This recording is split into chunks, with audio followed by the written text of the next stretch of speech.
Olá, eu sou a professora Jéssica Marciela e hoje nós vamos começar um novo bloco, os fundamentos da biologia. A compreensão contemporânea da biologia que a gente tem hoje, ela transcende aquela mera tradução que a gente tem do bios, que é vida, e o logos, que é o estudo. Embora a gente tenha se convencionado que biologia é apenas o estudo da vida, a gente pode dizer que ela é uma investigação sistemática das leis físico-química e evolutiva que governa essa matéria animada que nós temos. Essa distinção é crucial a gente observar que não busca apenas descrever as formas vivas, mas sim decifrar os mecanismos que permitem a manutenção da homeostase e a continuidade de toda a linhagem genética em um universo que ele tem a tendência à entropia. A gente sabe que, historicamente, o termo biologia ele vai ganhando vários contornos científicos conforme o alvorecer do século XIX. Por exemplo, em 1802, a gente tem de forma independente, mas quase simultânea, Lamarck e o Treviranos. Eles propõem pra gente a utilização desse vocábulo para designar uma disciplina distinta das demais ciências naturais, porque até aquele momento a gente conhecia tudo como história natural, porque ela possui aquele caráter de forma predominante, descritiva e catalogador, ou seja, é extremamente focado na taxonomia e na observação externa. Então, essa transição da história natural para a biologia, ela começa a marcar o nascimento de uma ciência mais experimental e explicativa. Sob essa influência do pensamento iluminista e do rigor metodológico, o foco ele começa a se deslocar da superfície para o interior. Então, dentro dessa descrição morfológica para investigação fisiológica e metabólica, foi esse salto epistemológico que permite a biologia abandonar toda aquela parte de misticismo e o vitalismo que passa a se fundamentar em evidências empíricas na busca por processos universais, como no caso da teoria celular, que posteriormente a gente vai conhecer a seleção natural, que ambas vai unificar todos os seres vivos em uma única árvore filogenética. Para a gente compreender essa biologia como essa ciência robusta que a gente tem hoje, nós vamos retroceder um pouco mais às suas raízes mais clássicas. A gente tem, por exemplo, Aristóteles, que é sem dúvida a figura central nesse início. Ele é frequentemente conhecido como o pai da zoologia, porque a sua contribuição não foi apenas catalogar seres vivos. Ele tenta estabelecer a primeira classificação sistemática baseada naquela observação empírica direta. Quando a gente analisa essas estruturas morfológicas e funções reprodutivas, ele planta a semente do que viria a ser o pensamento biológico, que é aquela ideia que a vida possui uma ordem organizada, que ela pode ser compreendida pela razão humana. Se a gente avançar um pouquinho na linha do tempo, a gente encontra o Galeno, que é o pilar da anatomia, porque todas suas investigações, embora limitada pelas restrições de sua época, ela vai influenciar a compreensão do corpo humano e da fisiologia por mais de um milênio. Contudo, somente mais na frente, no Renascimento, que vai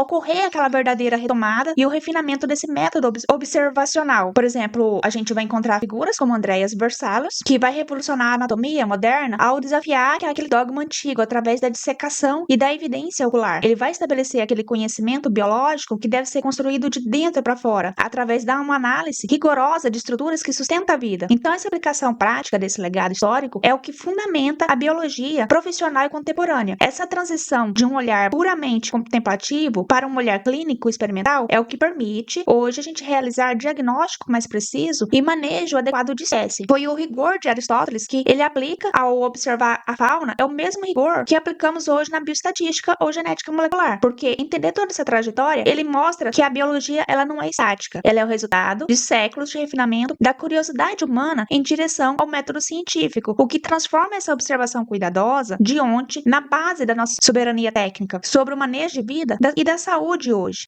Então, focado de como a gente chegou no ponto que estamos hoje, vamos continuar. A parte do amadurecimento dessa biologia. A ciência, no começo, na base da sua vanguarda, ela foi impulsionada por 3 pilares conceituais que vai revolucionar a compreensão sobre a vida, que é a teoria celular, a evolução e a genética. Então, primeiramente, a consolidação foi a teoria celular, que foi fundamentada pelos trabalhos de Hooke, que deu o nome à célula, e refinada por Schwann e a Schleiden. Ele vai estabelecer esse paradigma universal, que a célula ela é uma unidade morfológica e funcional de todos os seres vivos. Essa descoberta não foi apenas uma observação microscópica, mas a prova de que a vida, em sua diversidade, ela compartilha daquela base organizacional comum que permite o nascimento da citologia como uma disciplina mais rigorosa. Então, no campo da microbiologia e de suas origens, a gente tem o Charles Darwin, que introduziu a seleção natural, e o mecanismo que conferiu à nossa biologia uma unidade de ascendência. Então, ao demonstrar que todos os organismos eles descendem de ancestrais comuns através de modificações adaptativas, Darwin ele fornece todo esse esse arcabouço para a biologia evolutiva. Então, essa visão, ela retirou o estudo das espécies e do isolamento e inseriu uma linha do tempo mais dinâmica, onde a sobrevivência ditada pela interação e o fenotipo e as pressões seletivas do meio ambiente. Por fim, a gente tem essa integração que as ideias foi plenamente possível com a compreensão de mecanismo de transmissão dessas características, que é quando a gente encontra o Gregor Mendel, que através desse experimento de suas ervilhas, ele formulou as leis da hereditariedade, porque ele fornece para nós o alicerce matemático e biológico para a genética. Então, o trabalho de Mendel é aquele que permite hoje realizar desde o melhoramento agrário de alta precisão até o aconselhamento genético avançado em casos de seres humanos. Então, a união desses três avanços, que é a célula como base, a seleção natural como força motriz e essa genética, que como código de transmissão, é o que vai definir a biologia moderna e permite que a gente deixe de ser apenas observadores da natureza para nos tornar capazes de compreender e manejar as engrenagens mais profundas da vida.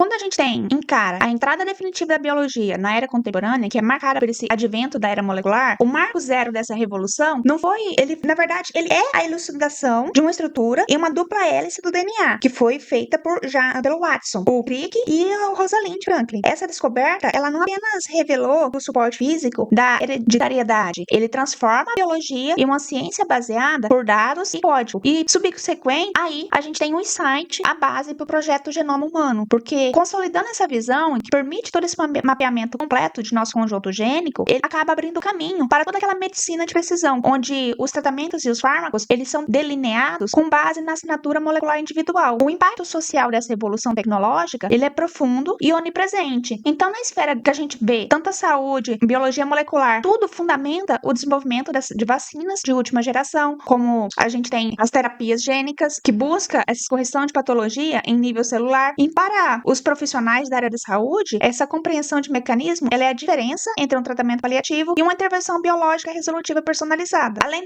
dos campos de medicina, a biologia contemporânea, ela é o pilar da sustentabilidade e da segurança alimentar, porque através da biotecnologia é possível desenvolver cultivares mais resilientes e processos produtivos que otimizam o uso desses recursos naturais, o que mitiga impactos ambientais. Portanto, a biologia hoje, ela se posiciona como uma ferramenta transversal e indispensável, porque ela é a lente científica que permite interpretar a complexidade da vida e aplicar esse conhecimento para solucionar todos os desafios críticos que vivemos hoje, desde a erradicação de doenças até o equilíbrio de ecossistemas globais.